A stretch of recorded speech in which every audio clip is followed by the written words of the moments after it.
Sometimes when people play with fire, they burn themselves, and that meets my humor needs. Oh, you can burn yourself with a conventional wood stove, with a cook stove, an oven, a fireplace, and even hot water. This isn't really all that different. First, fire science. The second one is going to be sneaky heat, which is about rocket mass heaters. The third one is boom squish, which is about rocket hot water. And the last one is called hot rocket, which is kind of a collection of bits and bobs. Rocket stoves. We're gonna melt some metal like a forge. We're going to show some tools, the cooking stoves. Oh, we've got pocket rockets. Pocket rockets. So something that's kind of like something you can heat your home with, but there's no mass like on a rocket mass heater. Those people. So some people buy only one, then yeah, I guess. You can borrow the other ones from other people. Oh, right. Or here's a thought: you could buy them. Or you could do a screening for your entire neighborhood. Oh yeah, I could do that. What would you do that you buy it? Build community. Right. Build community. Right. The whole point of this video is not that you get to try these things at home. It's so you get to see them without having to try them at home. Yeah, don't be the marshmallow. It's in the fire science. They'll see it. Okay. Oh, so if you enjoy this disclaimer, look at Boom Squish for more disclaimers.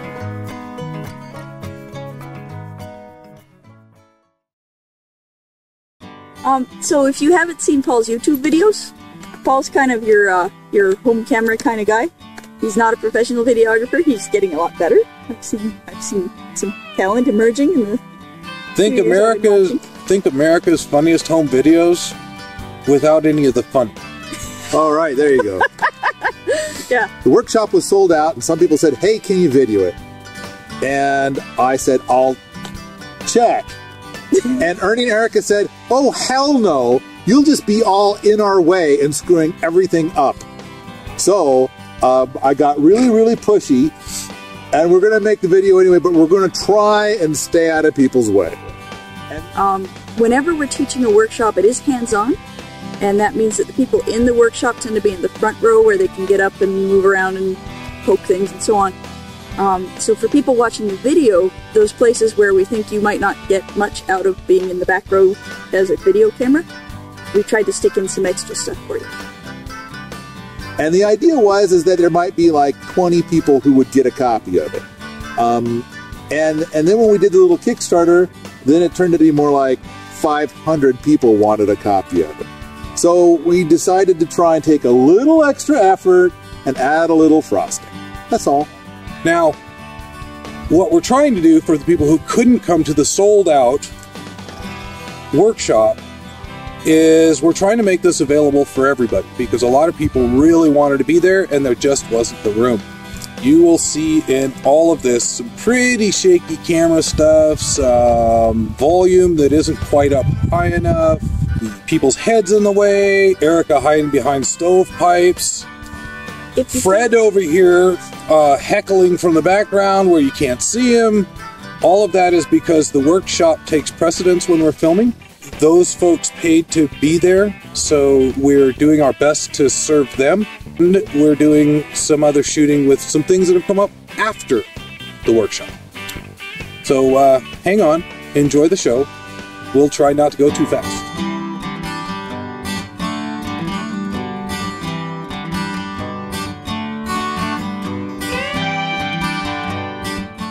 This is the first part of the workshop, fire science.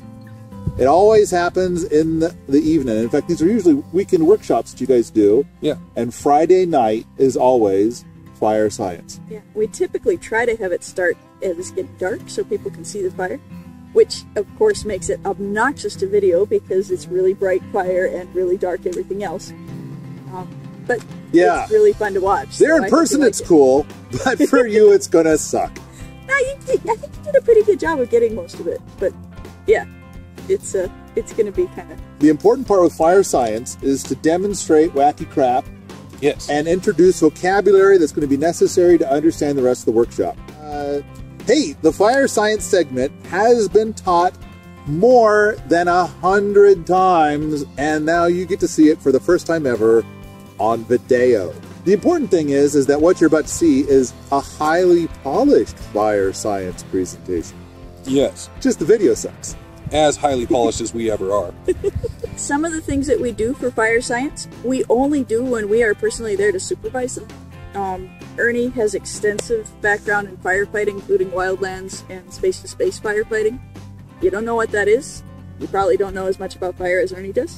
We're doing a lot of unusual things in this workshop, but there's still some basic information that we like to cover while everybody's in the same place, to make sure that everybody kind of gets up to speed and isn't going to be struggling with basic concepts while we're working on weird and complicated devices.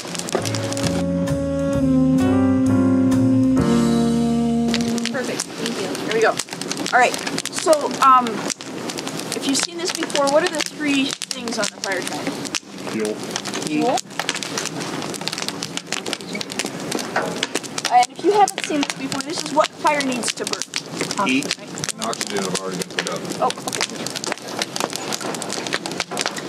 Some people say air and some people say oxygen.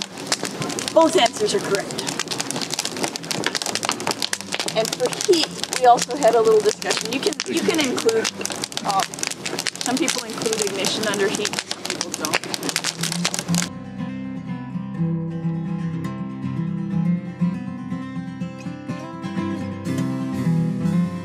There are some other things you can do to a fire that cause it to go out even if it's got plenty of air and fuel and heat. Yeah, I mean, why does it work to blow out a candle but you can't blow that out, let alone a forest fire? Like, you're blowing on it, but it's not like that. You can't really have too much oxygen for a fire. You can have too much air, but the air coming in does cool the fire. It doesn't cool it down. But what you're really doing with the candle is just blowing the heat away from the wick, which is your source of vaporized fuel. Has anybody ever seen a candle burn in zero gravity? Kind of already seen it. Not in person. Well, no. Okay, yeah, I didn't mean in person. But I mean, have you seen like pictures off of the space shuttle or? That's what you just drew. Circle. I just gave it. Yes. I do have a picture that I can actually pass around. The bottom one is the candle actually on the space shuttle. Regular candle in regular gravity. So if you look at the left side of the picture, you've got an ordinary candle flame. Gravity is part of what makes this work because it's pulling cool air in down at the bottom, and the hot air is rising up, and that's what draws the flame up into that pointy up and down shape. On the right side, you've got this shape kind of like a dandelion puff. What's going on with that is you've got no up and no down. This is on the space shuttle, so there's plenty of air. There's no reason for the air to move away after it's been burned. And so inside the bubble, you have burned up exhaust, old stale air, and wax vapor coming out from the wick. And heat. Outside the bubble, you have fresh air, but not a whole lot of fuel. And so only along the shell of that bubble do you have heat, fuel, and air to make the fire go. Fire is not very stable without gravity. This was one of the best pictures they were able to get. And if you're familiar with the colors in a flame, you can see that this flame is not burning very efficiently. There's no, I mean, which direction does fire usually go? If there's no down, there's no up, there's no structure to the fire, right? It's a very expensive but simple way to change the structure of the fire. And so instead of a flame just being pulled up by the buoyancy of the heated air and exhaust, we have a flame that has to move outward to find fresh air, right? You have wax vapor and exhaust, and you have this little wall where you have enough heat and enough wax vapor and enough air for flame. So this surface that I've drawn dark, you can see on the picture, is a bright, sort of pale bluish flame. Fire is not very stable without gravity. Gravity turns out to be a really important part of how the structure of fire ends up being self-sustaining. So we're going to do the entire workshop on the planet. It just makes so many things simple.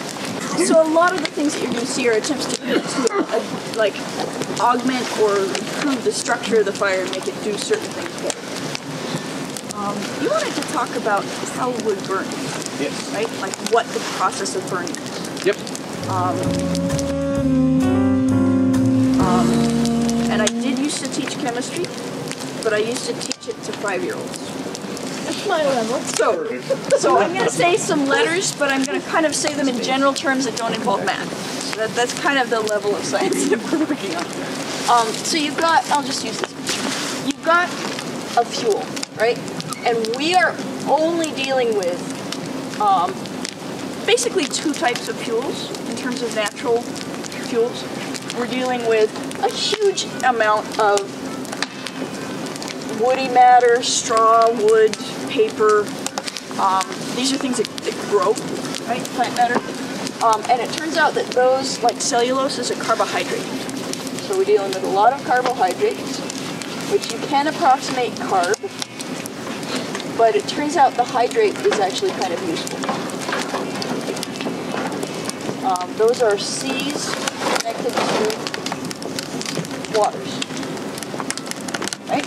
So the general structure, most of what you're burning in that is the carbon, because the hydrogens are effectively already burned.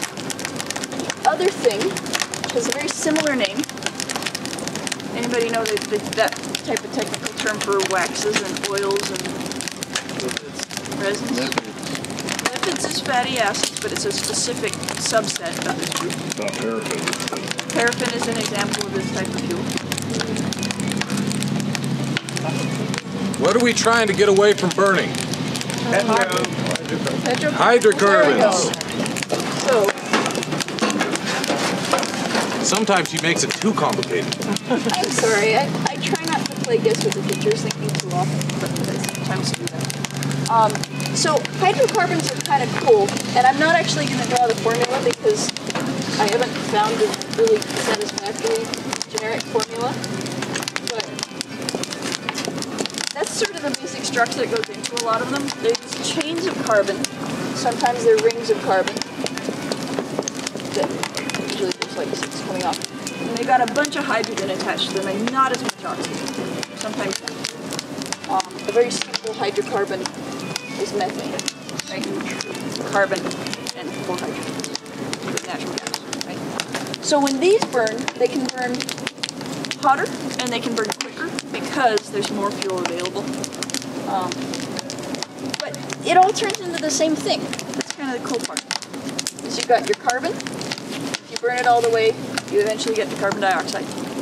And you got your hydrogen, which turns into water. So, aside from the quantities that we're burning with the fossil fuels, there's no reason that using fire for heat, for water purification, for other daily needs, it's completely compatible with life on Earth, right? The exhaust product of a clean fire is clean steam and clean carbon dioxide, which can be absorbed by plants. So if you're using a plant-based fuel, then you're doing a carbon-neutral process as long as the plants can grow back as fast as you burn it. Right? So a good way to test that in daily life is, can you live with the wood that comes off of your property without changing what it looks like? Does that make sense? If you can pick limbs that are falling off of trees and you can occasionally cut a tree, it's no faster than the rest of the growing. That's carbon neutral heating. Okay, so this is my little piece. So it is true that a rocket stove and a rocket mass heater burn very, very hot. But it is also true that you have a limited amount of air intake. So if you get things, if you're feeding your fire trash, which you shouldn't be doing, those hydrocarbons take a whole lot more air to burn. They're very, very rich fuel sources. So your stove isn't going to function properly.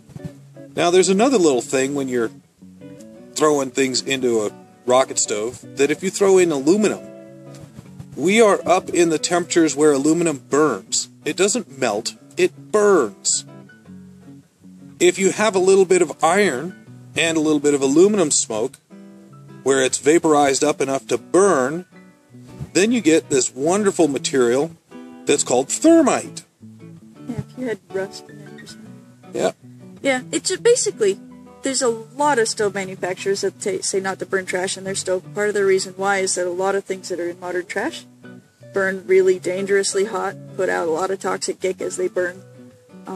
And we're already, just with regular firewood, we're already pushing the limits of what we can find for affordable refractory materials. I mean, we're up above 2,000 degrees routinely. Yeah. And so that's what we're doing to get the wood to burn clean. But if you put something in there that's an accelerant, Yeah. like a petrochemical, like plastic trash, or any kind of metals, and you could potentially make something that slags out even fire brick. Yeah. Fire brick will handle up to about 3,000. And it's really not cool for your stove to melt. Yeah, you don't want that happening while you're trying to, have your house. Lava. Lava.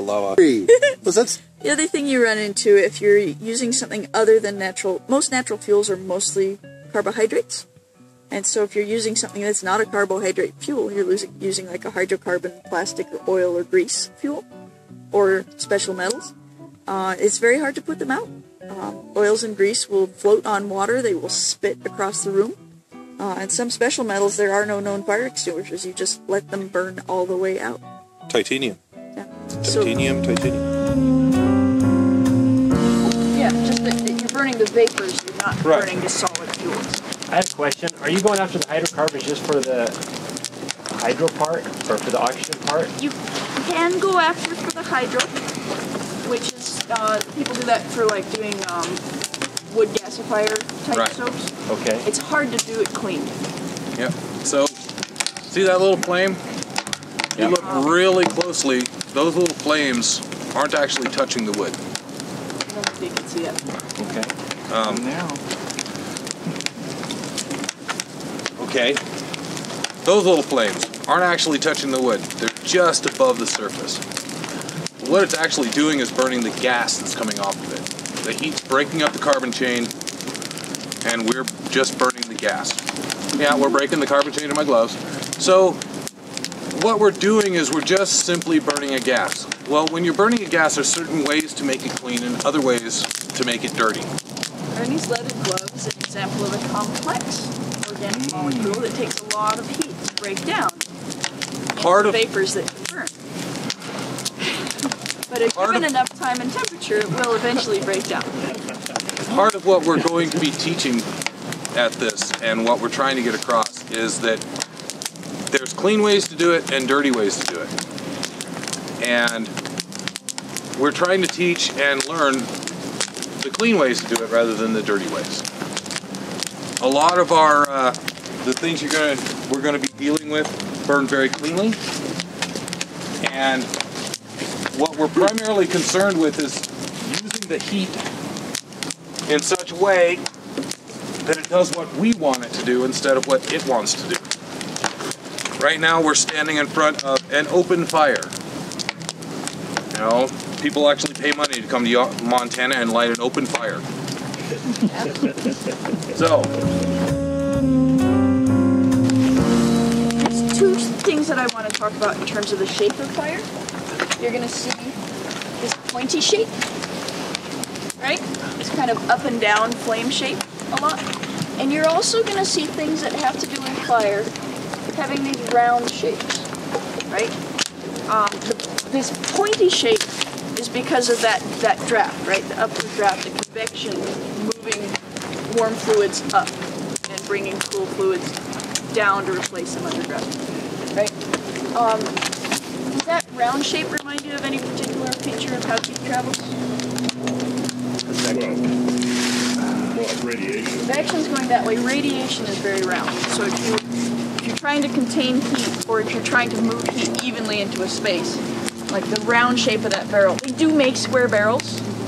I don't generally find them by the roadside, but they do make them.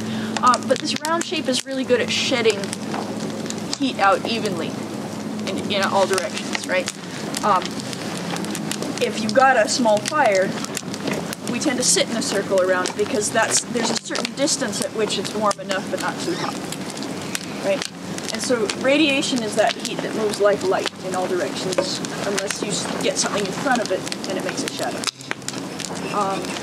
You can use radiation from a fire Just like light, you can use mirrors, lenses, but we tend to use opaque materials for heat.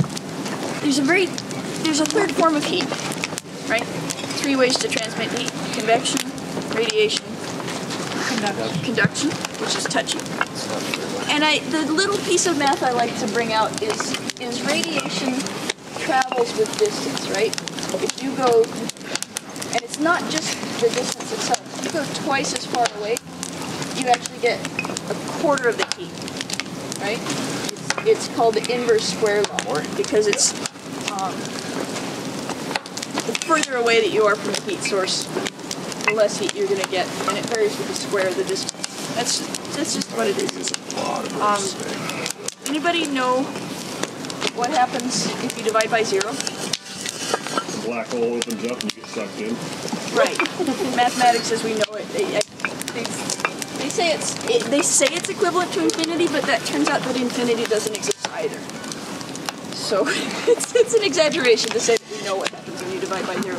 But the number tends to be really, really huge as you approach dividing by 0. So, You can see how this box-like thing would be really handy if you wanted to, say, build a house up next to it where you had some wood parts that you didn't want to burn up. Hey, Erica, what did you find out about the heat around this thing? Well, what I noticed was that it seemed to be hotter over the fire and in front of it than it was on any other side. Radiant heat works much like light. There's some heat coming off of those bricks or off of the fire toward my hand. Where my hand disappears into shadow, the direct heat from the fire is not reaching my hand. Wherever you can see Erica's hand while she's moving around this fire in this section, is where she's being exposed to radiation. In other words, heat. Radiant heat. Radiant heat, as a matter of fact. Every place that her hand disappears is into shadow. There's no radiant heat there. The second thing people usually do when they're putting a fire in a house or creating a hardcore fire is create a way for it to go out of the building. And not just a way, but an incentive, a motivator to draw it out of the building quickly and consistently so you don't get smoke in the building. Anybody got a word for that? Convection.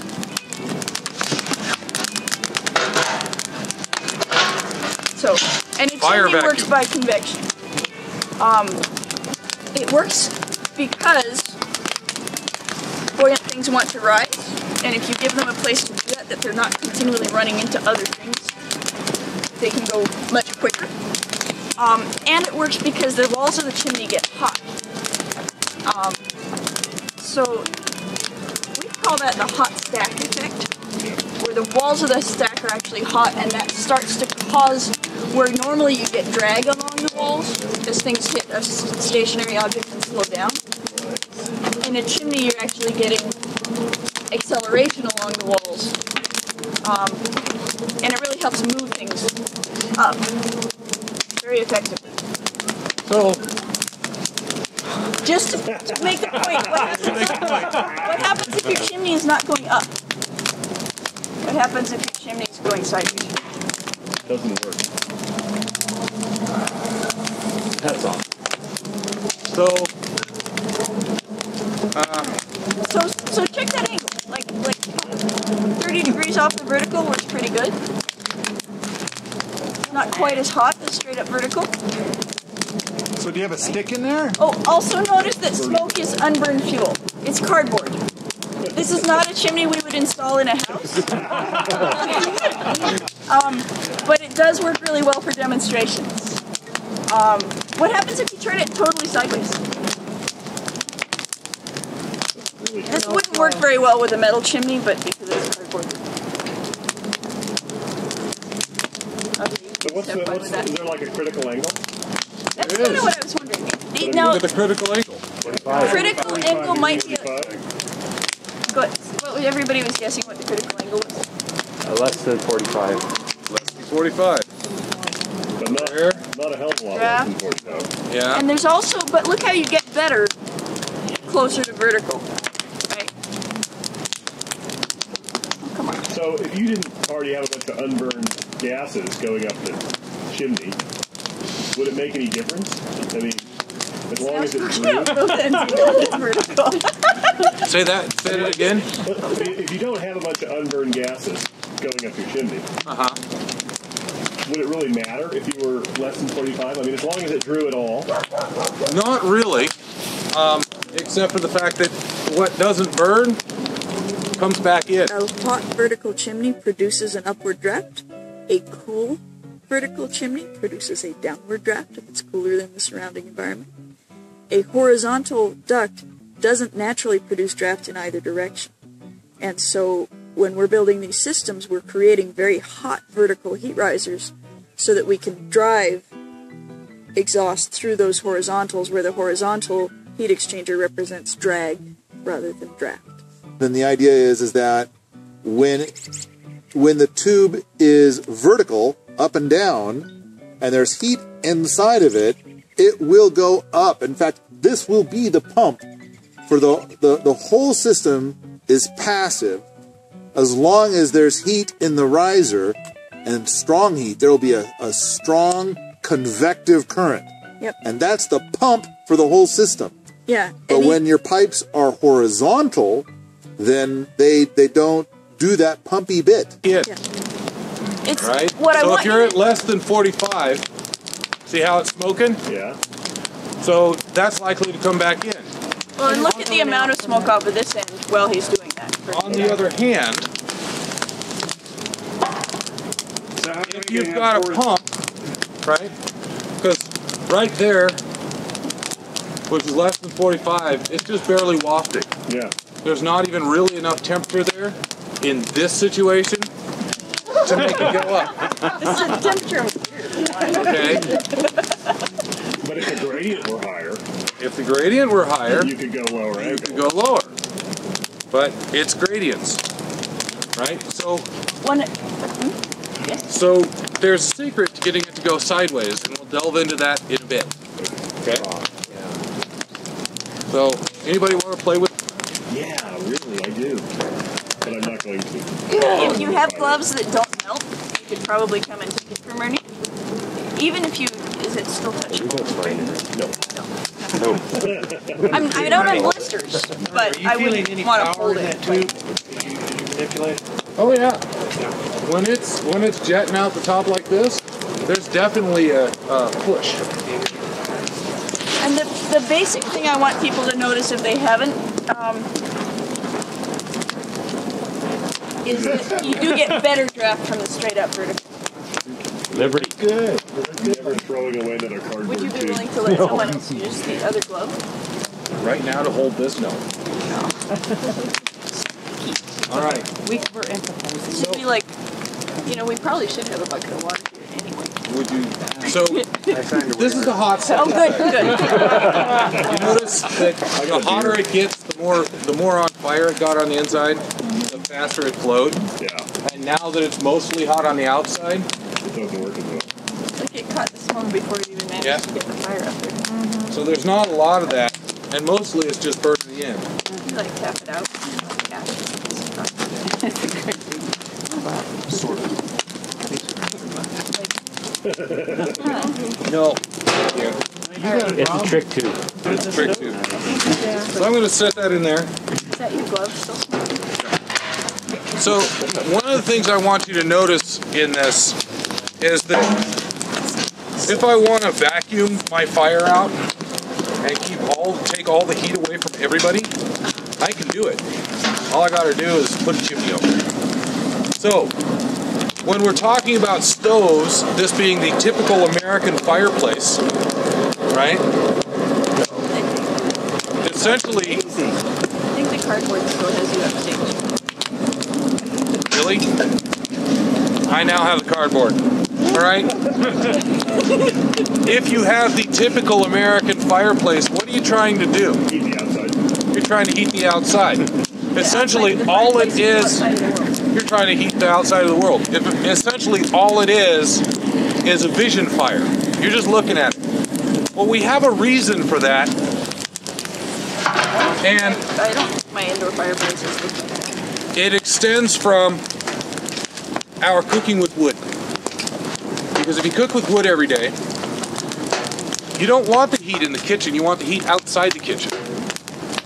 Because it gets hot in July. And if you're standing in front of a surface that's reflecting on you and not sucking all that heat out, it gets a little warm. Okay? You're doing this day in and day out. If it's 80 degrees outside, you're going to burn up. So, you know what trammel is? What? A trammel. A trammel is a hook they used to hang a pot on. Right? So, at least as far as I know. I might have that wrong. It might be the little swingy arm, but I don't think so. Anyway. It's one of my favorite words. There's 4 definitions in the dictionary. Right. So, if I'll I'm add up to it, let something go, but only so far. If I'm cooking over, see, it's already, it gets hot quick. It's smoking. So the typical way to cook on an open fire like this when we first started was by reflection. So you had a bunch of stuff set up to cook like that. We cooked on tin for a long, long time. Well, tin melts. So you needed enough radiation to be able to cook at a certain distance without lighting the cook on fire. That's why we build our fireplaces like this.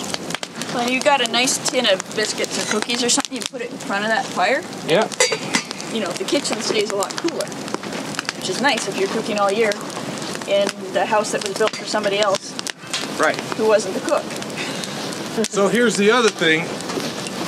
When you've got the gentleman of the house who comes in from a cold day and stands there like this, can anybody tell me if it's getting cooler over there? Yeah, it is. Right? All I gotta do is stand in the way. It doesn't have to be a lady, gentlemen. Okay, and the ladies. Ladies now we have can pretty important much assets. take all your heat away. Right? So, there was this gentleman that we hate, we're supposed to, by the name of Count Except- Rumford. Except the Canadians are allowed to like him. Except for the Canadians are allowed to like him. He was a loyalist. So we have one Canadian here. Cheer for Count Rumford. All right.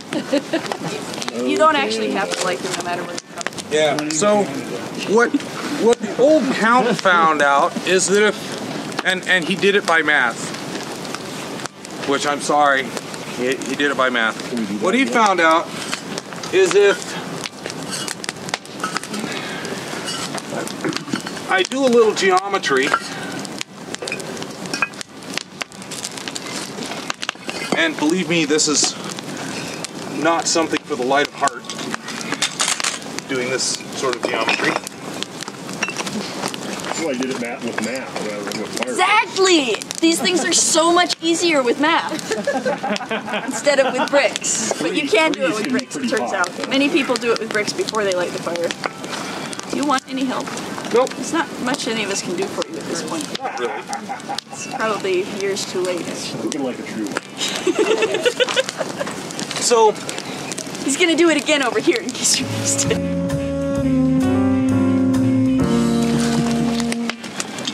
I'll straighten this up a little bit.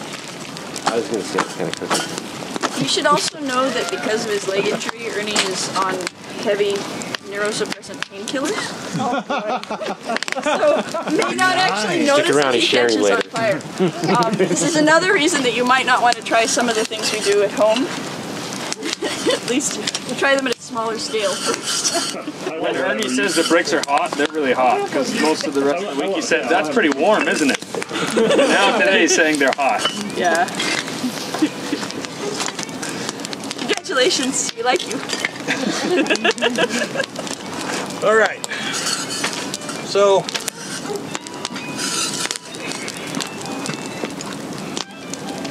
what he did is a little bit of geometry, and he aimed the fire,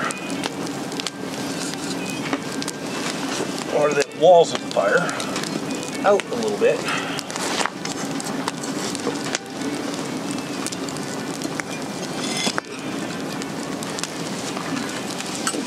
So the man of the house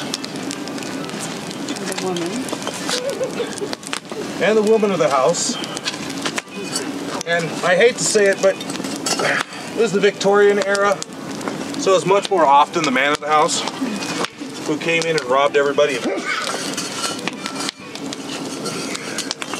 Because it was his duty to do this. So,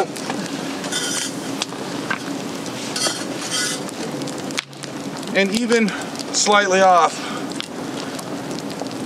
you guys are probably a little cold, right?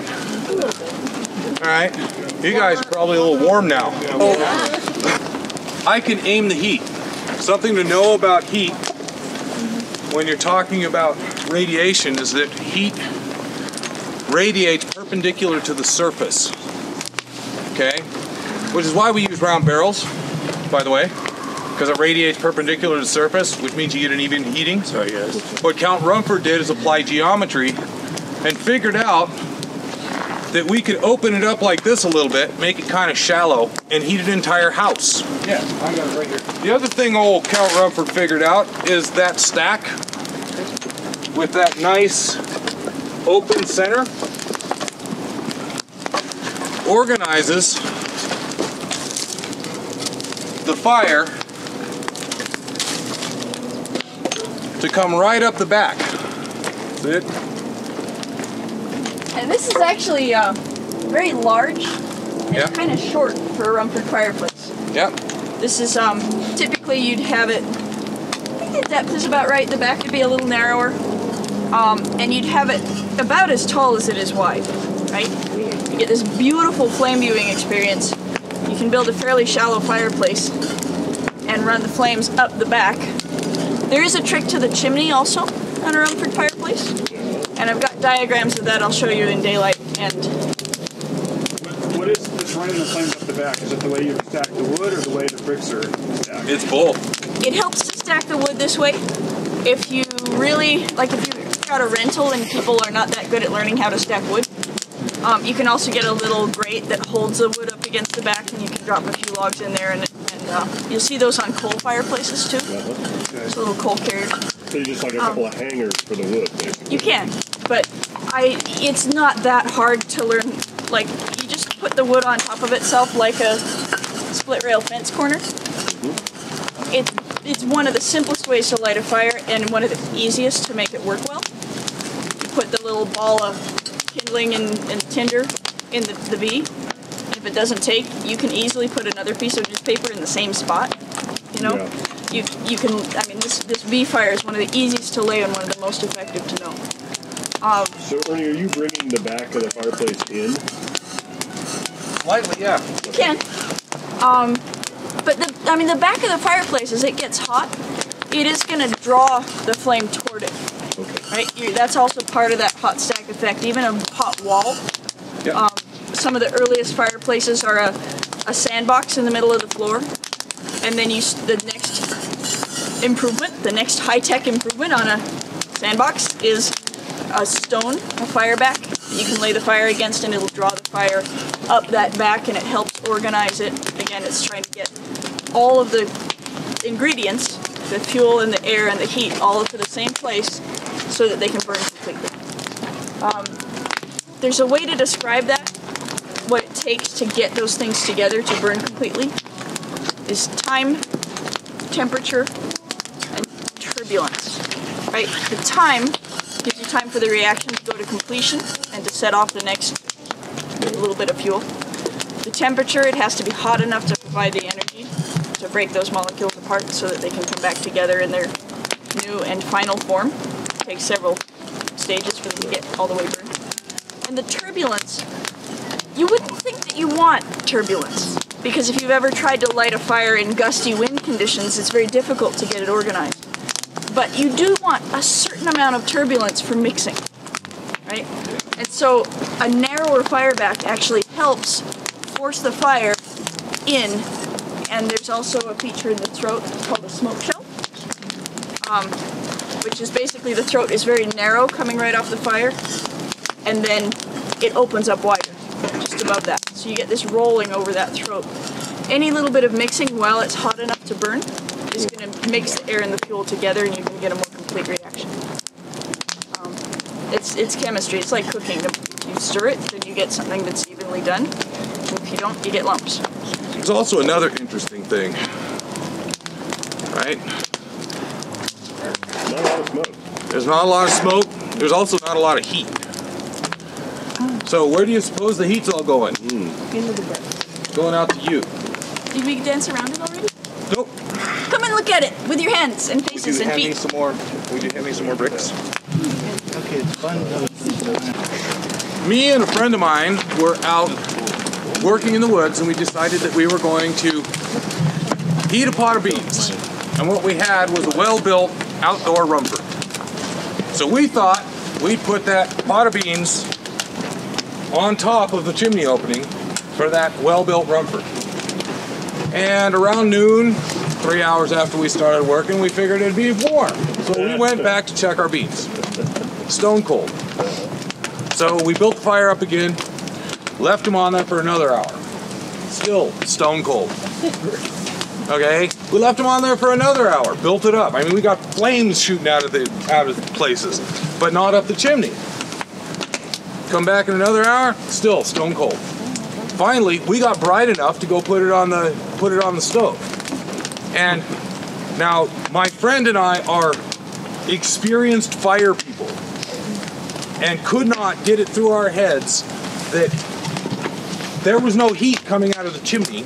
It was all coming out of the front of the fireplace. The only thing that was coming out of the chimney was a little bit of exhaust. Okay?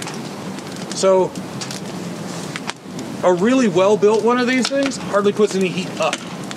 Puts it almost all out in the room. Somebody asked a question about depth. Oh, how small can you go? How small can you go? You can actually go 12 inches on these. 12 inches depth. 12 inches deep. And, okay. And is it ideal to have it be an angle, or how about a half circle? Half circle works, but the angle is actually ideal because you're getting radiation perpendicular to this surface, perpendicular to this surface, perpendicular to this surface. Okay. Do you want me to draw it? Yeah. We've got the diagram to give you, but I can draw it right now. Excuse me.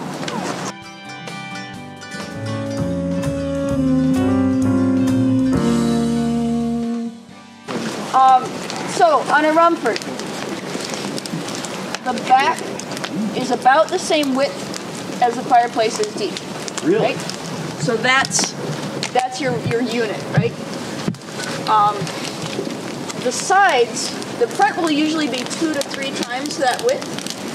It's a variable number. You're going to see a lot of different angles on these.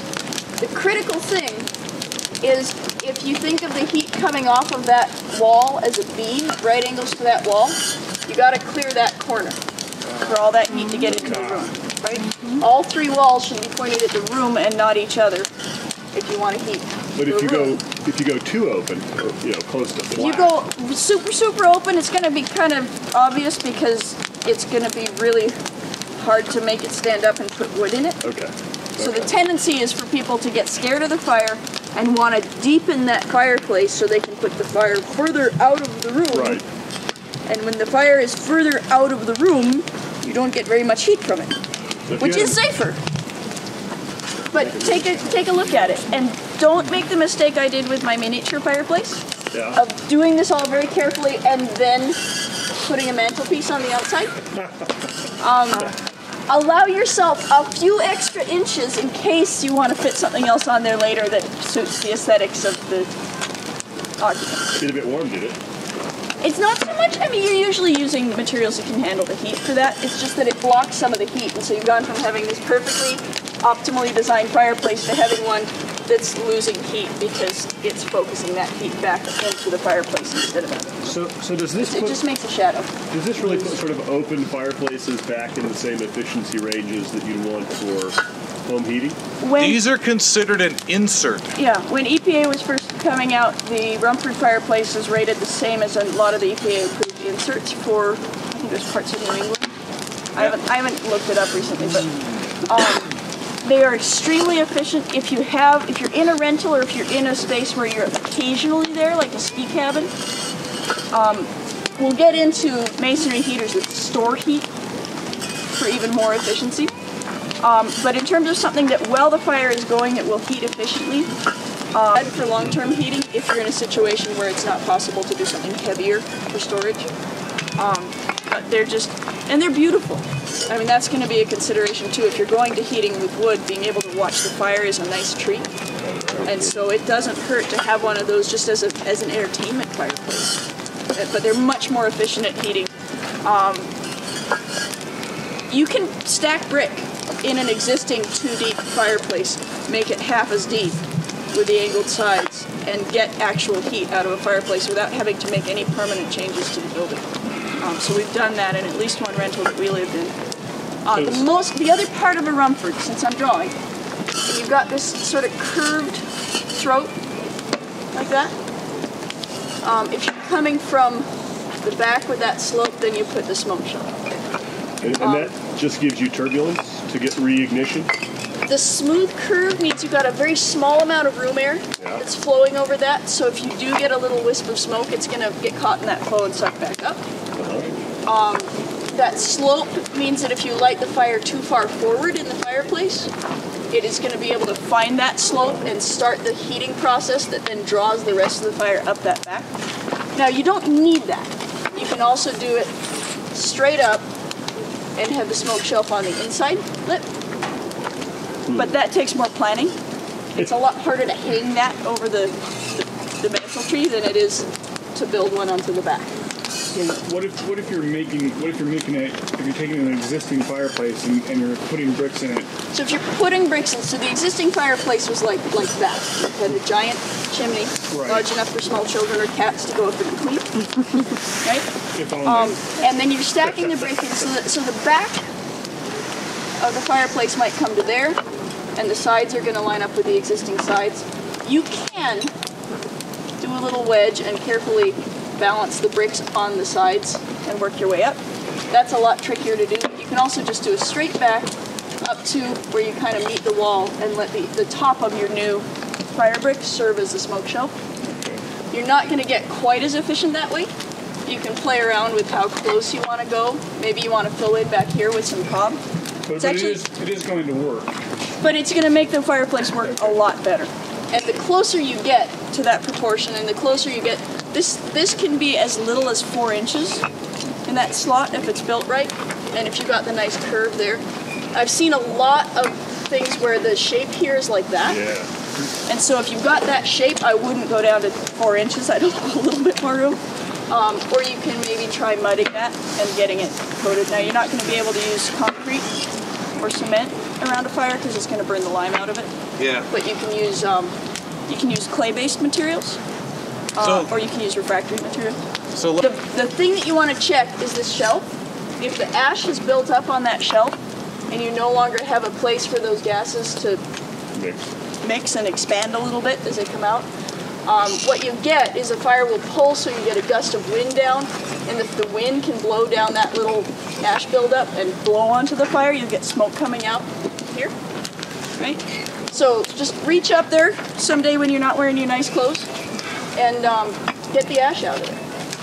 That's the number one thing that we find on fireplaces that look like they were well designed and should work, but people aren't using them because they're smoking a little bit out here. Just make sure that you keep it clean. How often are you supposed to have a chimney sweep come over and clean your chimney? Once every 2 decades. That seems to be the You're supposed to have them come over ever, and if you haven't done that, it might be time. Yeah, the recommendations vary. A year, 2 years, 5 years. Sometimes some areas you're going to have much pitchier wood. If you're burning wet wood, you should have the chimney sweep over about every 2 months.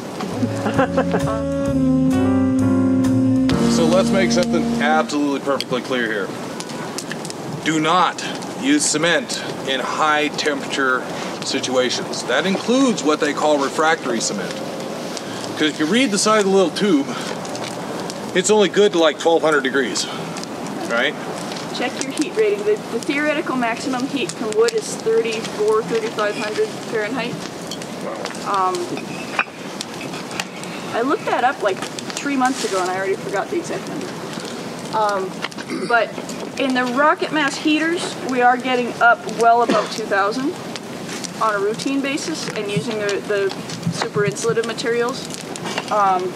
I think we're getting up above 3,000. I haven't tried how many varieties of metal I can melt in it yet, which would be a good way to test, like the cone test for pottery. I'm standing right behind the pipe. I know. I'm trying to wave at you and get you to move. Sorry. It's the talking stovepipe. All right. Hold it way up against the dark.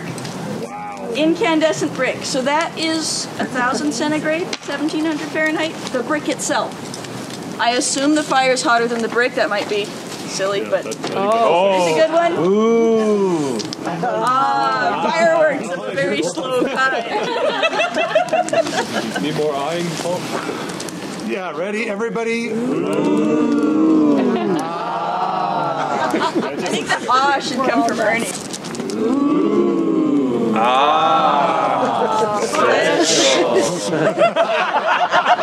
Now we dry wood. What does it take to keep wood dry? Heat. No. Lack of humidity. Air movement is good. Yeah, that's a good place to start. What does it, okay, let's do it backwards. What does it take to make wood grow mushrooms? Water. Fungus. Rain, snow. We put it on the ground, right? We cover it with plastic to keep it from drying out, and it grows mushrooms. So if this is your firewood, this is you're doing something wrong. You're going for a goal that's mushrooms instead of firewood, right? If you want your wood dry, you want it under a roof that has enough of an overhang that the drip is not landing on the wood, and you want it up off the ground, right? Rails, some other wood that you're going to grow mushrooms on, then you stack the firewood on top of that. If you burn wet wood, even if it's well-seasoned wet wood, it will take you twice as much to get the same amount of heat. It takes as much heat to turn that water into steam and dry that wood out as it does to raise it from room temperature to boiling. What I've seen is that there's an optimal moisture content you want around 15%. 15% is considered dry wood. It is considered dry wood for burning. But it is considered dry wood. That means you're storing it outdoors. If you're storing it outdoors, 15% is about the best you can get in most climates. 15% is great for boat building. And boat builders want wet wood. Why? Because it means that you can caulk the seams, drop it in the water, it'll swell and seal up the boat. Okay? So if we're teaching you to build a super efficient stove, and you're going to burn mushrooms in it, I feel like I'm wasting my time. Yeah. That's a personal feeling. I was hoping that as we went east on this trip that we just did, that we'd be running into better and better woodsheds, that people has been there longer and they've burned wood for like an extra couple of centuries over those of us on the West Coast. And we got to like sadder and sadder piles of richer mushroom culture as they're stacking wood between the trees in the forest or under the drip line of their house or all these other places that are convenient to make the wood not fall over, but that's about it. So honestly, if you take the time to make a woodshed, then you only have to make it half as big as the pile of wood that you otherwise have to split to burn wood. This may not apply to a lumberyard where you have oodles of excess wood and don't care, but in general, you're going to have an easier time lighting it, you're going to need fewer chimney inspections, you're going to have fewer creosote fires, and you're going to use a lot less wood, which means a lot less work spent on wood, which means a lot more time to do things that you probably enjoy more than splitting wood. So covering your wood pile with the tarp, bad idea. Covering it with a tarp, bad idea. If you can get the tarp up, tie the tarp to 4 trees over the wood pile so that it is not trapping water in the wood. Right. Then you can use a tarp to make a temporary roof, no problem. But if the tarp is on the wood, it's going to keep it wet once it gets wet, and the water comes up from the ground as well. Yeah. Something I haven't seen done up here that we did in Central America, which is build a woodshed with clear corrugated and oriented so it's a solar dryer. Yeah. You can do that. Yeah. There are lots of clever ways to build a I woodshed. haven't seen that done up here. Come to my house. I'm trying to get to the baseline idea that you should have one. Yes. We're becoming basics tonight, yeah. I would love to see some like doodles of good woodshed designs if people have favorite designs and things like that. I'd like to leave the burning questions up, but the rest of it can be erased and people can doodle when they're talking to each other on breaks and stuff. So these are shapes that are variations on this sort of ancient furnace, where you've got a long place that you can put firewood, pottery, things like that, and then a chimney, and you're relying on the chimney or the slope to draw the air through the fire. You'll see things like this for charcoal burning, for pottery, for brick. When they're making brick, we'll do a brick furnace. You can make a furnace that is a dome or a sort of a haystack shape to fire things in also. But this lets you get a lot more stuff in there, especially if you're doing large enough scale that you can walk into it. The biblical Daniel in the fiery furnace is a walk-in furnace. You'll see similar shapes in the masonry heaters. Or this would be a bell stove, where you've got places for the heat to pool. One of the design considerations is not making the smoke explode. It's not making what? But so you're saying that if you've got air coming in, and you put like a dish of water so that the air's picking up water, it makes the fire get hotter. Yep. It's more thermal mass in the air, and it does pretty much the same thing, except for in the kiln, because it's uphill, it tends to dry ahead of itself. So you get 1% or 0.5% water in front of it. If you inject a little bit of water, it helps break it down, is my understanding of it. Okay. I mean, steam does tend to be more conductive. Like steam will deliver more heat. Moist air delivers more heat than dry air, even at a higher temperature. That's why you throw water on the rocks in the sauna. Yeah. So I could easily believe that it's useful for firing pottery to slow that drying and even the heat, and make more heat be delivered more evenly to the material. You actually deliver the heat to the pottery rather than delivering the heat to the chimney, which is, it's easy to deliver heat to a chimney, it turns out. They are like open for business 24/7. So, what do you think? You think it's time to take that off? Sounds good. Hi. Alright. So, we have a fundamental problem. We have a nice fire here. The only problem is it's on the wrong side. Yeah. Right? I don't like it. It's not stylish enough for me. Alright. So, I can't get it to go where I want it to go. And I got some pretty good lungs. So, if I want to change the direction or mind of my fire, I need to give it a bit of incentive. So I can go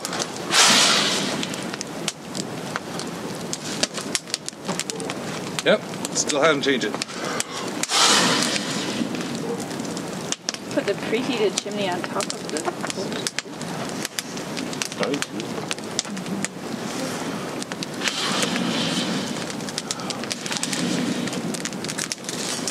Maybe I'm just not being sweet enough. Oh, it's starting. Coming this way in the bricks. Yeah, on the bottom. See, I had to be nicer to it. Down in front. Down in front. So down in front. Die. What do you think? What does that mean? Think I got fire going in there? No. I see it.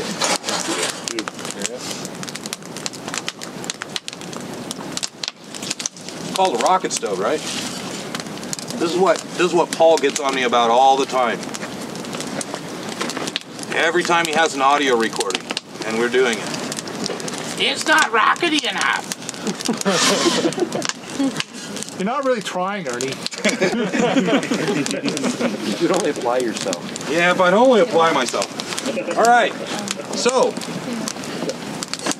what's it doing down there in the burn tunnel? Starting to go sideways. It's coming this way.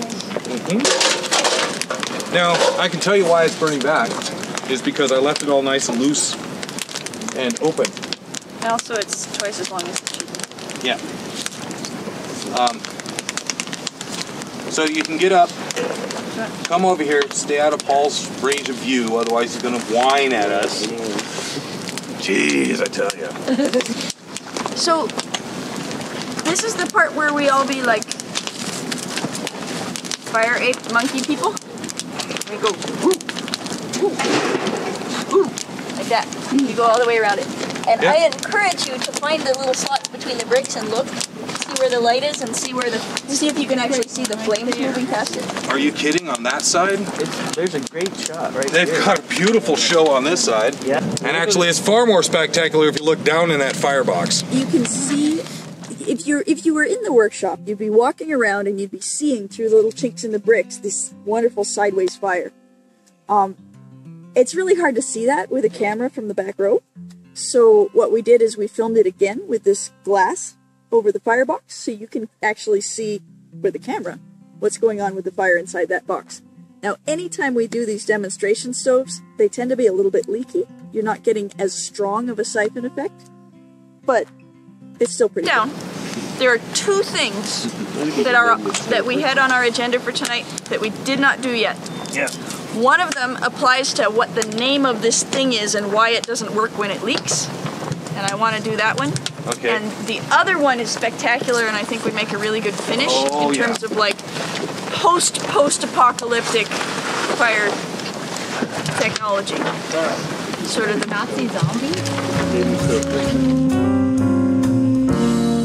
What we're going to be going through this weekend are some tools for working with fire. Right? We've gone through a bunch this evening. There's a bunch more that we can get into. And if you, we're going to have you make some of them and play with them. Variations, and give you some time to invent new ones if you want. But we don't necessarily have, as a common vocabulary in our culture, a lot of tools for working with fire. We have a lot of tools for other things that we've decided are safe.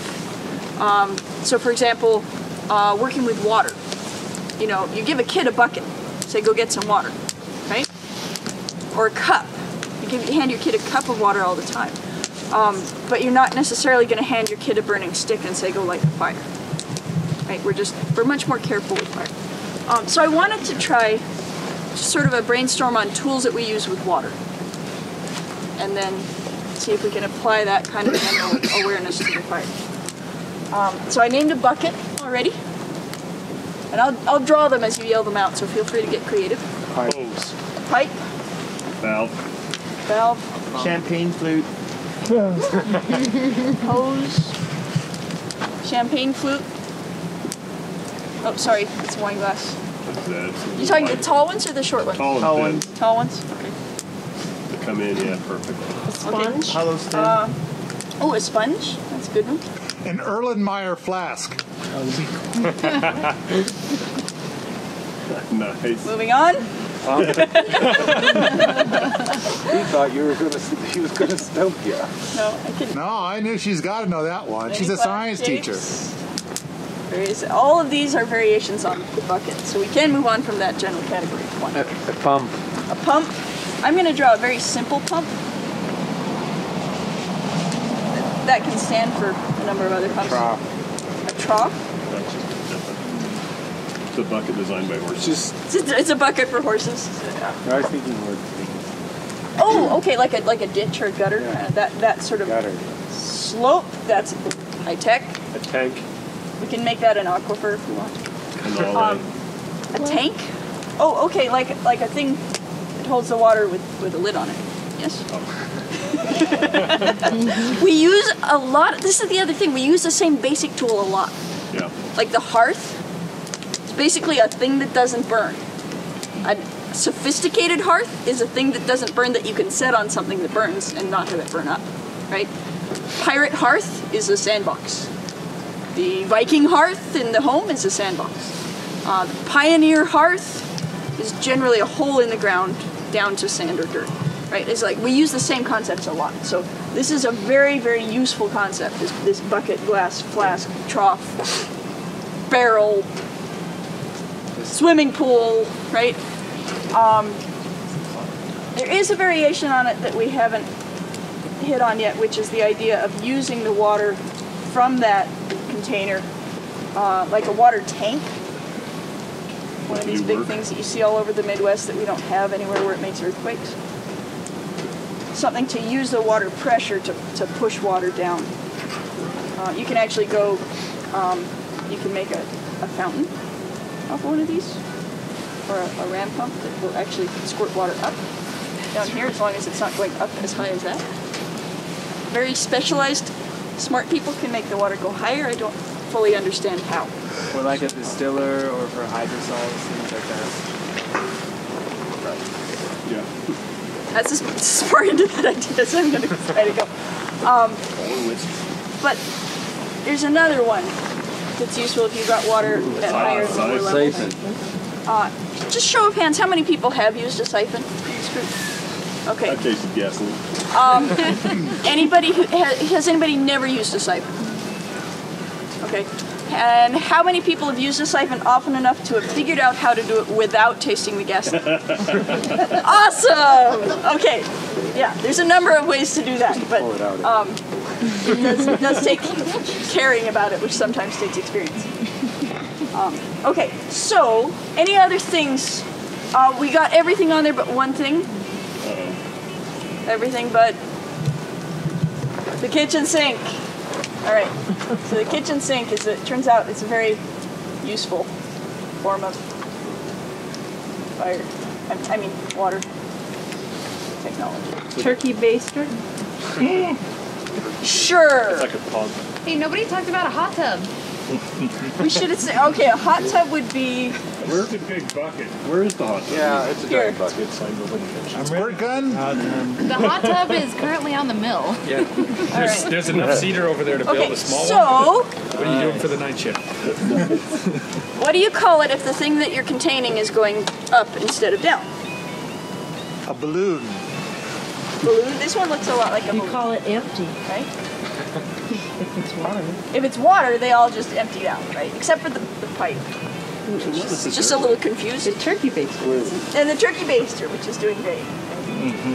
But the opening's there. now, the advanced guessing game, which I love because I'm not trying to play guess what the teacher's thinking, I'm playing guess what you were thinking. What were you thinking? Right?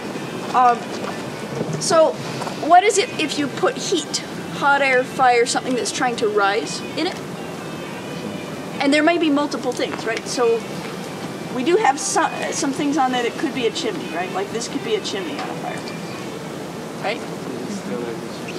The still is also a very complicated chimney, very prone to creosote fires. But it's great for collecting tar in a distillation process, right? Or for herbs though with water, just the vapor, right? Yep. It still kind of works both directions. So does the siphon work upside down? Does the siphon work upside down? What can you make a fire go down to go up? You just did that. Yeah. Yes. Yeah. So that's why I wanted to get to that, because it reminded me that I didn't do that yet, was if you make a leaky siphon, what happens? It doesn't get there. Right? Turn it over again for me. Alright. If you put a bunch of holes in your hose and you try to do a siphon, you get water out both ends and the hose gets empty. Right? Turn it back the other way. Thank you. So the same thing happens with our thermo siphon for the fire. If it's got a bunch of holes in it, you're going to get fire out both ends. If you're lucky, you get more flow in the direction you want. Alright, what else have we got on here? Canals. Or gutters. The aqueduct. What do we do with, can we make the fire go slowly somewhere else? Sure. Yes. Yep. No reason we couldn't. But it's the sort of thing most people will never think to put in their house until after they've like messed around a while, right? We just don't give ourselves permission to do that with a fire very often. Anybody done that? The slow move fire. That kiln you were talking about is kind of like that, isn't it? Yeah, the onigama. Like choosing the slope on your kiln so that you get the right speed of the flame moving through it. Yeah, so it's beautiful technology. It's not that hard to apply. You just have to be interested. What else do we got here? Sponge. The sponge. That's really interesting to me, right? Do we do anything like that with heat? Sure. Yeah. Thermal mass. Thermal mass for storage, like something that can soak it up. But do we use porous or like capillary action to draw hot fluids up? Ernie's nodding. Also insulation.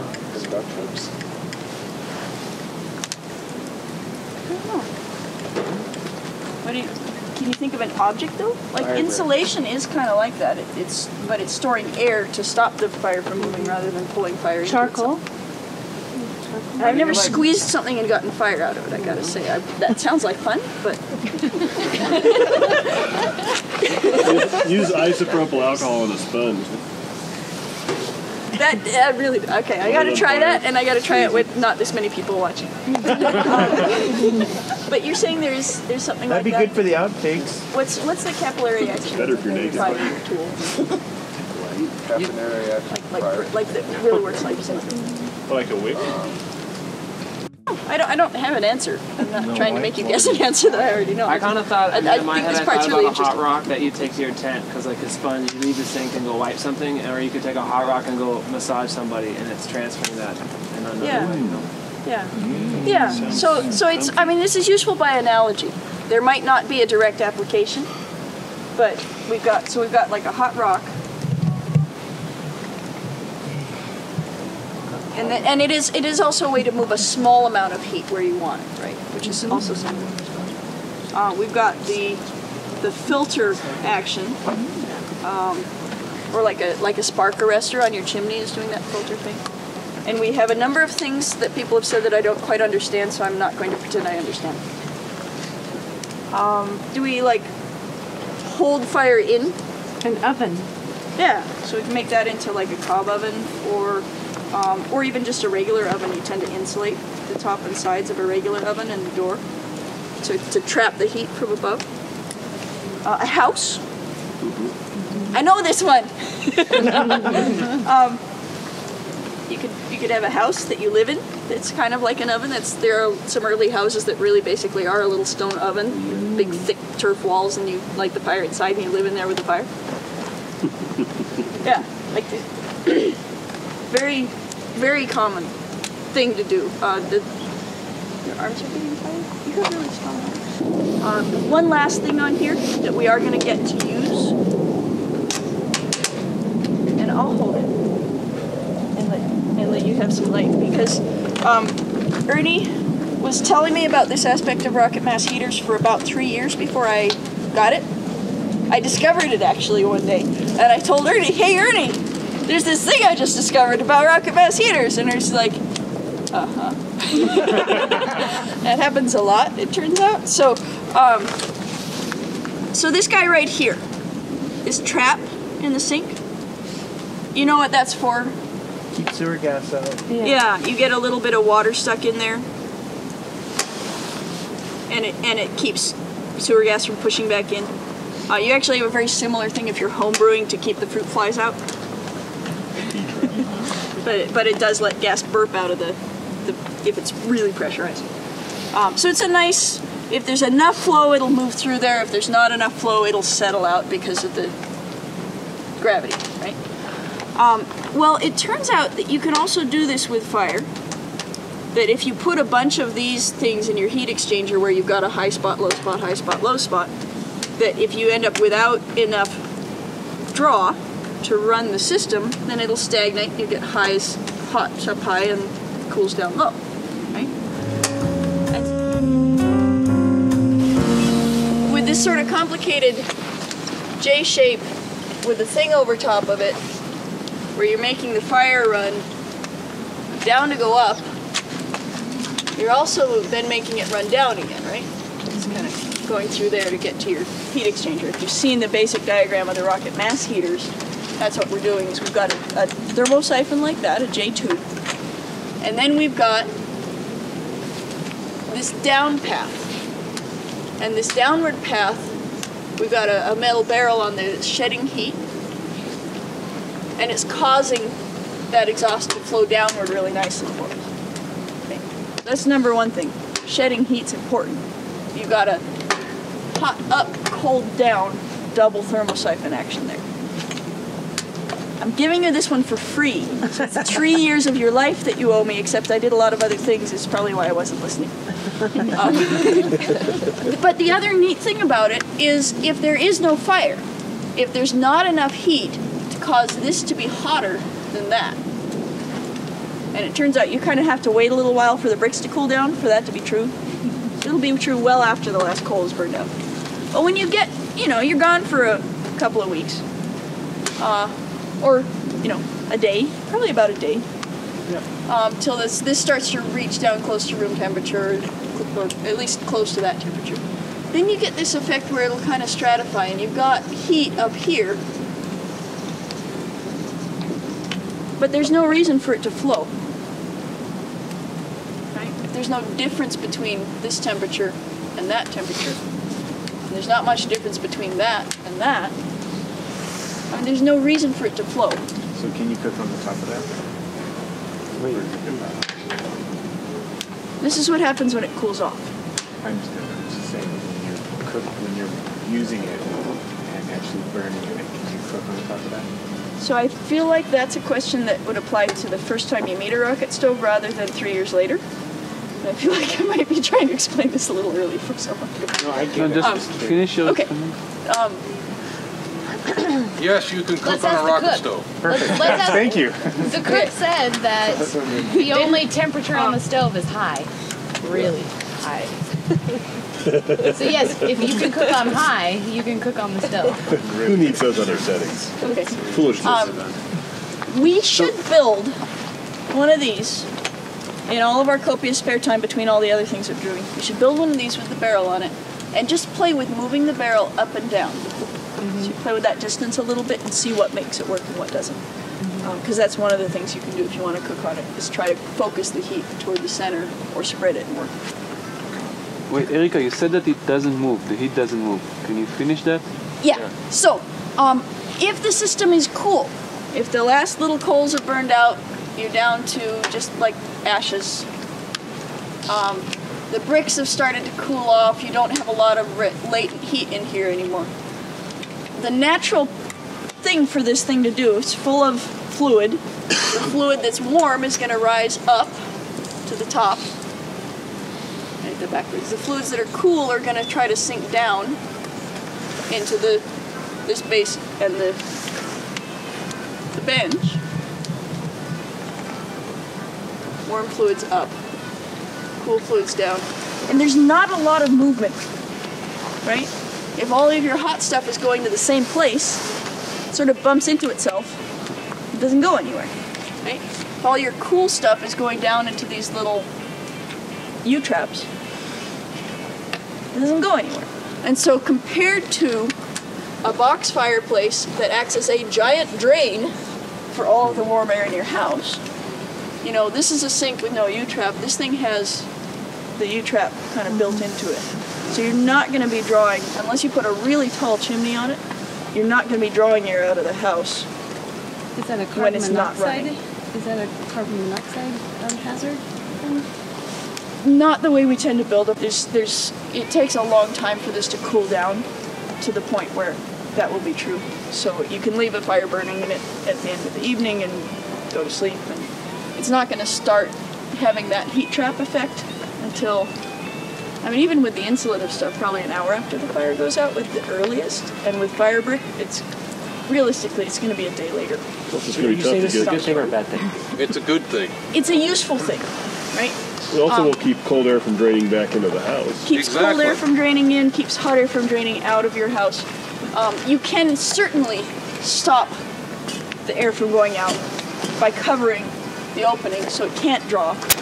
And it will draw just, we usually put a brick over it, so it'll draw just enough air to keep things moving while the fire goes out. So why is it good if you can't start a fire in that configuration? You can. Cool. Why is that? No, you can. But you can. You can. You can always start a fire.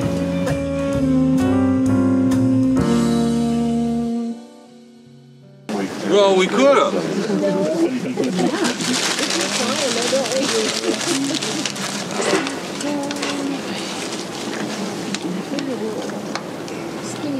Is this the primordial thing you understand? So if, after the zombie apocalypse, you still have your chainsaw?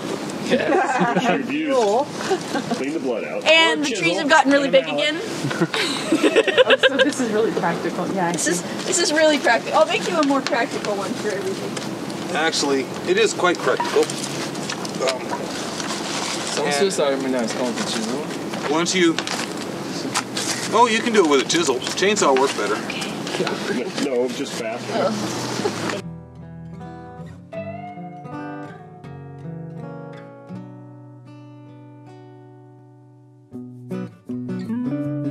Depends on how much time you have. Yeah, it depends on how much time you have. It'll help you keep warm. All right. So roll some old growth cords round into So- your nylon tag. For those of you who like coffee, Yes. and I'm a coffee zombie. and turn into coffee zombies, and you happen to be out in the woods, and the zombie apocalypse is going on, and you need to cure coffee zombies. Oh, I see. There we go. Way to wake up lazy doggers. Step number one. Step number one, stock up on coffee. Step number two, Yeah, those rocks are. a little round.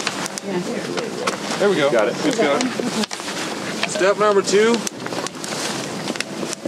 if you want to time it, anybody got a stopwatch? Yeah. Okay.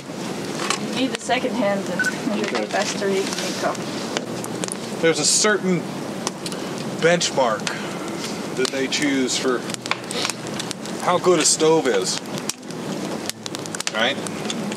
And you hear all these stove developers talking about this, and essentially it's how long it takes to boil 1 liter of water in an open pot, which is why I left it open,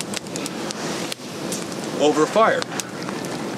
So how long do you suppose it takes? What do you think the benchmark is? 5 minutes. Nope. 3 minutes. 1 minute longer. 6 minutes.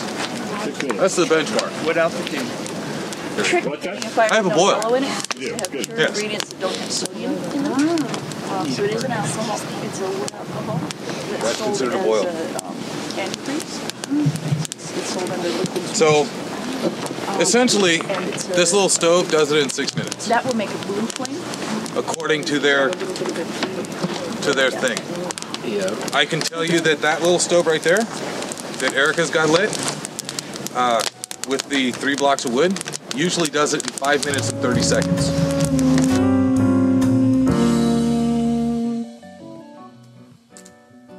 Imagine living in a Ziploc bag and then somebody turns on a gas stove.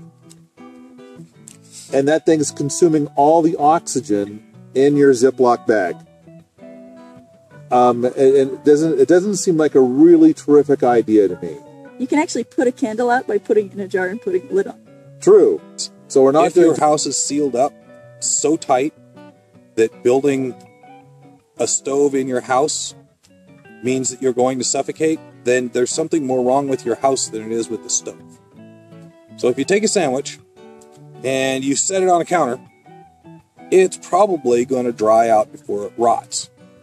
On the other hand, if you take a sandwich and you stick it in a plastic Ziploc baggie and you zip the top, it's probably going to rot before it dries out. I don't want to live in a Ziploc baggie that's going to rot that fast. I want things to dry out. I want airflow. And I want to be able to light my stove and not have it suffocate me in my house. So my suggestion to those people with Ziploc baggie houses that they're worried about any kind of airflow in is to walk around the perimeter of the house with a pickaxe and punch holes in the perimeter of the house. Otherwise, you're going to have a sick building. Sick building means mold, volatile organics, glue, all kinds of nasty. That new car smell, that's bad for you. Well, I think how it starts off is that a lot of people with conventional wood stoves, and I think it's even code in some places. If you have a conventional wood stove, the idea is that you feed the wood stove air from outside, so that way it's not sucking all the hot air out of the house. So therefore, the theory is that the conventional wood stove now is more efficient. There's a problem here. It isn't more efficient. We've taken houses, we've made them out of very lightweight materials, very similar, in fact, to kindling. And then we've tried to insulate them to trap heat in those lightweight materials like a thermos bottle. Very lightweight, you can make portable houses this way. However, they kind of suck at storing heat. Air and the foamy insulation materials don't have a lot of thermal mass, they can't store a lot of heat. And so there's this very fine balancing act between how much air needs to go through the house so people can breathe. You know, the whole like poke a few holes in it theory of keeping animals alive in a jar. Right. Well, you need some air to breathe, but I'm letting all the hot air out of my house isn't going to chill my house down. And so the modern building industry has gone to not just building houses out of kindling, but lining and filling them with accelerants. Foam insulation, tar paper, plastic building wrap, like high value accelerants, which means that the fire danger if you do start a fire in your house is enormous. Used to be firefighters were taught to recognize by the color of smoke when there's plastic or tar burning in a house. Now, they don't teach that anymore because every house fire involves burning plastic. So it's scary what we build our houses out of. But given that we build our houses out of freaky hot fire accelerants, it's become a real priority to make sure that a wood stove is not going to interact with the house in any meaningful way. And so they're mandating putting outside air to the stove and then the chimney, and so that your stove is basically, it's outside of your house, it's just that you can see it from the inside. Right? You can see the fire through the glass window, but all of the air and all of the fuel and stuff is supposed to be happening outside. The problem with this is a wood-fueled heater, any kind of wood-fueled heater, as opposed to like a furnace or a boiler, you're going to be opening that door to load wood from the inside of the house. And so if the design is designed for the house air not to interact with the stove at all, and then you open the door to load wood, you've got this kind of a problem. So our preference is for more traditional buildings that have better airflow, better indoor air quality, where the house acts a little more like an oven instead of a chimney, but it's still got enough ventilation. You're not generating negative pressures in the house.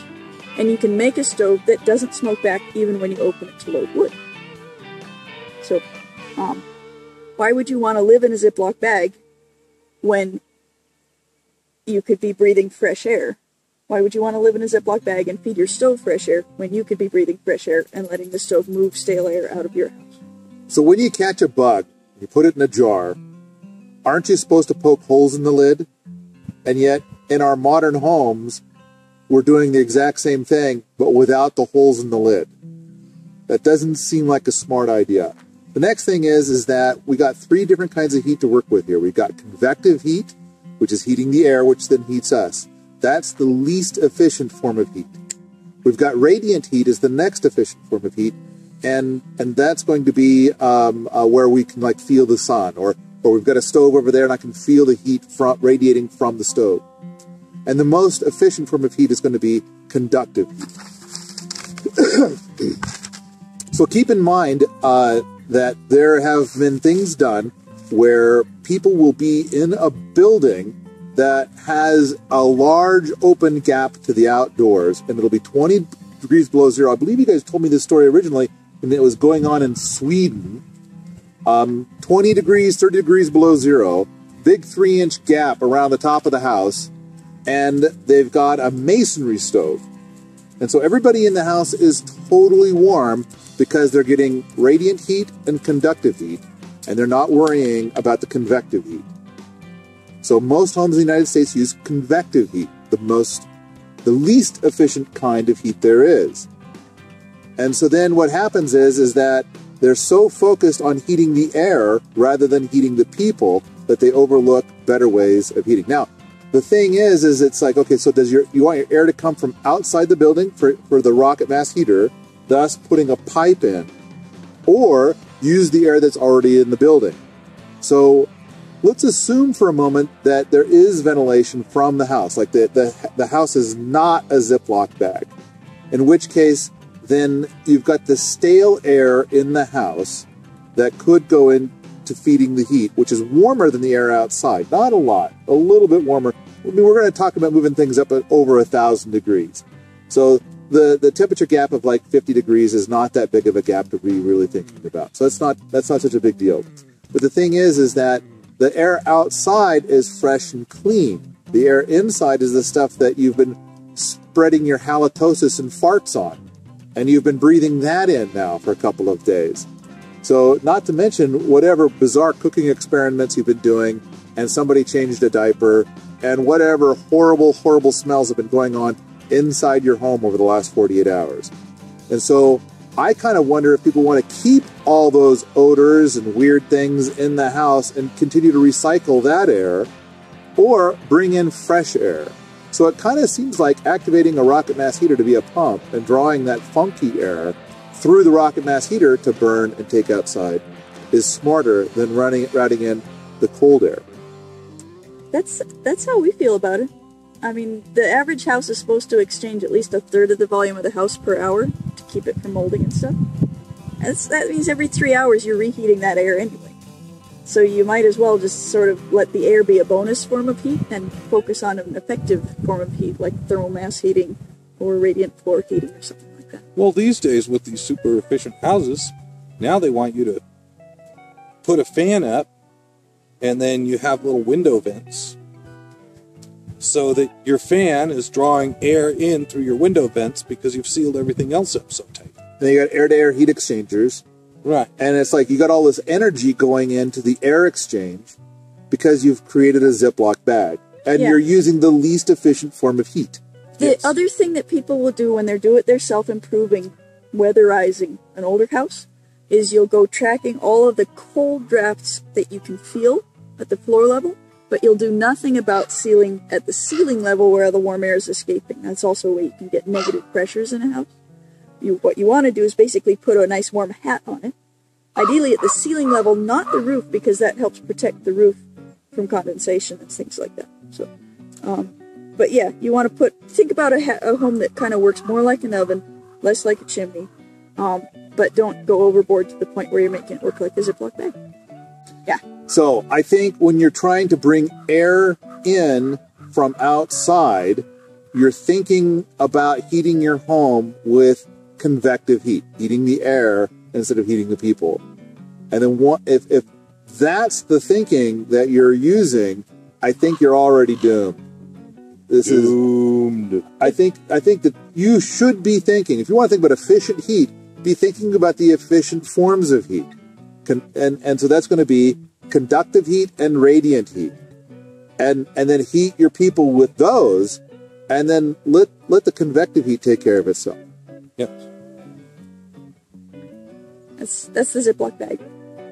It is code in a lot of places, especially manufactured homes, that you have to use outside air. And there are ways to do that with a rocket mass heater. It's just, I think that the problem has more to do with the building than it does with the stove.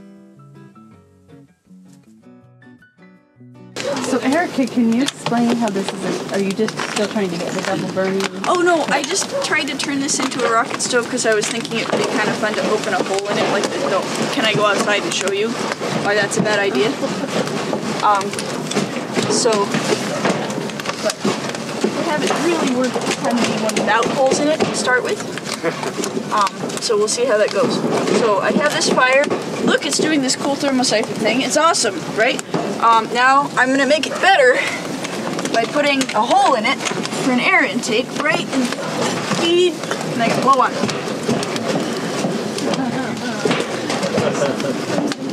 Is that kind of making it L, or is that still a J? If I open the hole in the middle, maybe that'll work better. Is that an L or J design? It's a Norse letter, which is the equivalent of a G that's used in Gandalf.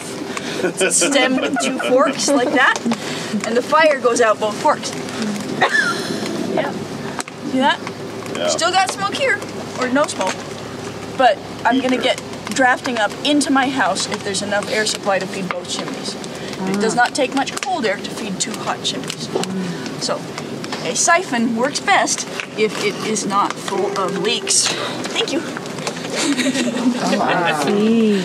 So, would you like to step outside, sir? I have 17 bricks and I'd like to show you.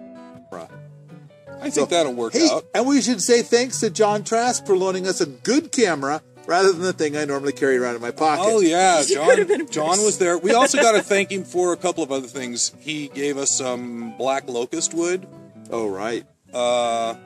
He did a hell of a lot of work. He and Caleb just busted their butts trying to get the site set up, far in excess of what they absolutely had to do. Who's some other people we need to thank? Oh, there's lists. We'll think of them eventually. Okay. Well, I also want to say props to Yonto and Cobb Cottage Company, and thank you for teaching me all this stuff so I could go out and teach everybody else how to be subversive. To get all of your questions answered for free, or to get private consultation, please visit permies.com/consult.